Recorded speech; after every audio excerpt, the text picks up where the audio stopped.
This is Mike Opperman with another BoviNews chat, a video chat this time. So we're happy to be here today with Scott Bentley, General Manager of World Dairy Expo. Welcome, Scott. Thank you. Thanks for the opportunity. Yeah, it's a great weather, a great day to be here in Madison. What is it like being back on the expo grounds after all you've been through the last 18 months or so? Yeah, I think we've all been through a lot, I think, relative to exhibitions and showing cattle or whatever our role is with in the agriculture and dairy space. But for us as staff members, it's rewarding. It's accumulation of a lot of effort over the last several months. And certainly, I think it's great to welcome back the expo family.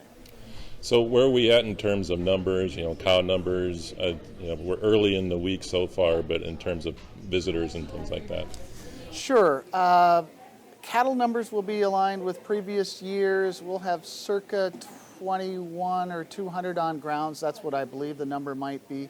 And so that would be aligned with all expectations and past, activity for the dairy cattle show. Commercial exhibitors were down about 25%. We lost many of our international commercial exhibitors, as you might imagine, with COVID and travel restrictions. And certainly our international attendance is down regarding or relative to the international registrations that happen on site. So we're excited for who we do have here, and that's what counts. And for those who can't join us in person, we're being as active and aggressive as we can with Expo TV. Right. Well, Expo TV, what are some of the new things that you have going on this week at Expo that folks should know about? Sure, great question. So I would say starting with the Tan Bark Talks that are held each morning on Wednesday, Thursday, and Friday mornings of the Expo week at 8 a.m.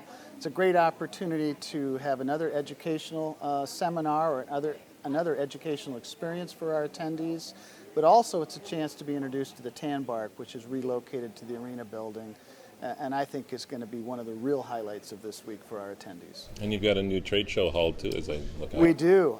It's big, it's clean, it's white, it's airy. We've got fans in there to keep the air moving, and we've got flooring for additional comfort. And I think the Trade Center is certainly a linchpin for what's new at Expo this year. From a social standpoint, certainly the Tan Bark relocating and really expanding into the event and venue that it is. And then also, I think just generally we've tried to add additional features throughout the grounds and throughout the week.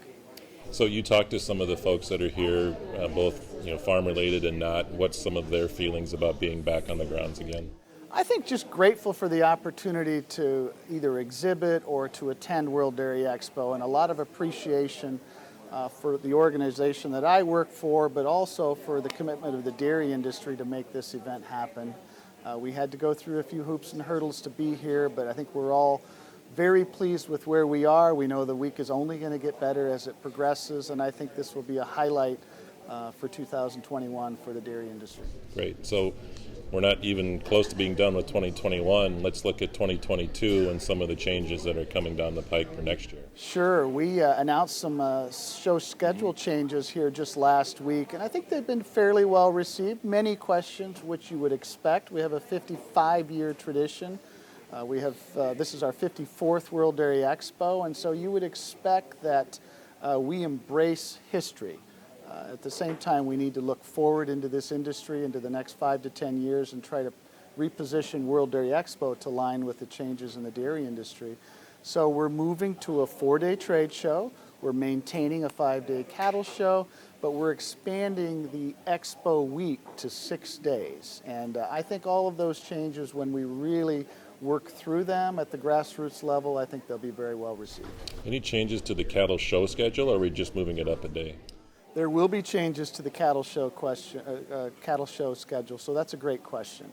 So the plan is, in fact, what's been communicated and what we will have in place for 2022 is we will start with judging contests and youth activities on the colored shavings on Sunday. We'll begin first thing Monday morning with dairy cattle shows.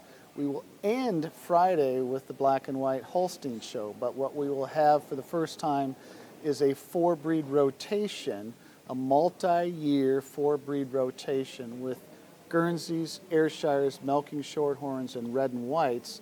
So they'll start on a rotation basis and move either up or back throughout the week. And so We think that is important to allow for some level of fairness and objectivity to when your individual breed is on the colored shavings, but we have to balance that with the reality that the Holstein show is really probably recognized as the best way to end the week, and then we've got a couple of breed shows in Jersey and Brown Swiss whose size dictates that they kind of maintain the position that they have in the week. So I think it's a great opportunity. I think it's a decision that was vetted thoroughly, and we look forward to implement it next year. But you'll still have the grilled cheese and the chocolate shakes. We absolutely will. In fact, I'm doing taste testing on a routine basis this week to ensure it's still going to be a highlight for next year. So far, so good, I might add. What about, last question, just kind of long-term vision for Expo? What are some of the things you're thinking about? Well, we are entering into the 5th year of our 5-year strategic plan, and that will carry us through 2022. But in these days, a 5-year strategic plan may be too long of a horizon. My personal and professional observation would be that this is a year of change, and we need to be leaning into the changes that are taking place in the dairy and agricultural space. And so I think really evaluating our strategic place and our strategic initiatives and priorities will be critical for the organization in the next 6 to 12 months. It's really some exciting things to think about. And you really ought to be commended for getting us to this point and being successful so far. So congratulations to you on getting us here to this point. So. Yeah, and I would just say on that point, our leadership has been fantastic. They've been very engaged. I think we've worked well with staff and elected leadership in recent months, and it's been critical to allowing us to get to the point where we have so far. Awesome. Well, thanks so much for being with us today, Scott. Thank Really you. appreciate it. I know you're busy, so taking your time out. And this has been another BoviNews Chat.